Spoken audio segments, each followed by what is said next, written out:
तर मागील अनेक दिवसांपासून राष्ट्रवादीच्या विलीनीकरणाबद्दल चर्चा सुरू आहे। मात्र या विलीनीकरणाच्या चर्चेला आता ब्रेक लागण्याची शक्यता आहे, कारण रोहित पवारांनी विलीनीकरणासंदर्भात एक मोठं विधान केलंय। विलीनीकरणासाठी दादांचे प्रयत्न सुरू होते, दादा गेल्यानंतर आता आमच्याकडूनही या विषयाला पूर्णविराम लागल्याचं रोहित पवारांनी म्हटलं। तर दुसरीकडे सुप्रिया सुळेंनीही विलीनीकरण आता अशक्य असल्याचे संकेत दिले। दादांचं स्वप्न दादांसोबतच गेलं असं सुप्रिया सुळेंनी म्हटलंय। 100% इच्छाच आहे भाऊ। आम्ही तर सगळे आमदार सांगतो, एक आमचे काही आम्ही 40 पैकी 30-35 आमदार आम्ही 100% सांगतो का ते विलीनीकरण हो। तुमची आजही भूमिका आहे विलीनीकरण हो 100% आहे। अडचण कशामध्ये येते काय तर वरिष्ठ लेवलला पण आमची ते अपेक्षा आहे, तर ते दोन्ही पक्ष एकत्र यावं। अच्छा, दोन्ही पक्ष तरच दादाला खरी श्रद्धांजली। तुम्हाला काय वाटतं की पुढे झालं पाहिजे की नाही झालं पाहिजे की नाही आता ते बोललो, त्या दिवशी बोललो राव त्याच्यावर बोलणं काही बरं नाही असं माझ्या मते।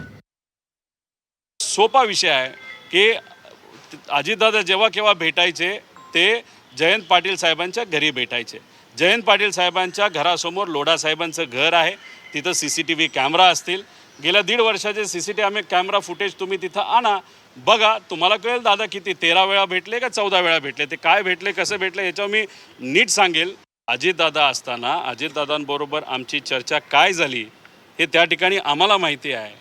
अजितदादांशी बोलत असताना दादांबरोबर आम्ही NDA बरोबर जायचं का दादा बाहेर येऊन रस्त्यावरची लढाई आमच्याबरोबर लढणार, हे दादांमध्ये आमच्यामध्ये त्या ठिकाणी हा विषय झालेला आहे।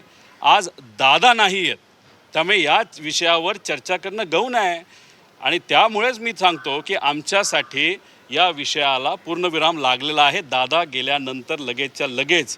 त्यामुळे मुद्दामून काही नेत्यांचं महत्त्व त्या पक्षामध्ये राहावं आणि ते नेते हे पवार साहेबांना, सुप्रियाताईंना, आम्हाला तिथं विरोध करतायत आणि विरोध करतायत म्हणून त्यांचं महत्त्व आहे हे सारखं सारखं टिकावं म्हणून सारखं विषय हे तेच त्या ठिकाणी तिथं आणत आहेत।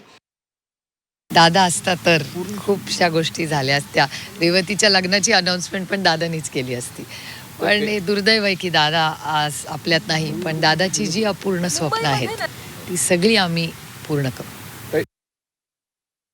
सुनील तटकरे म्हणतात आता कुठल्याही पद्धतीची चर्चा नाही, अर्थ घ्यायचा याचा की विलीनीकरणाची चर्चा आता गुंडाळली। मी तुम्हाला एक गोष्ट सांगू का, माझा भाऊच राहिला नाही, आता दादाच नाही राहिला, क्या मायने रखता है। त्याचं दुःख, दादांनी घेतलेले निर्णय, दादाची स्वप्न दादा बरोबरच गेली आणि आज माझा भाऊच नाही राहिला, त्याच्यामुळे आज कोण काय म्हणतंय मला काय फरक पडतो।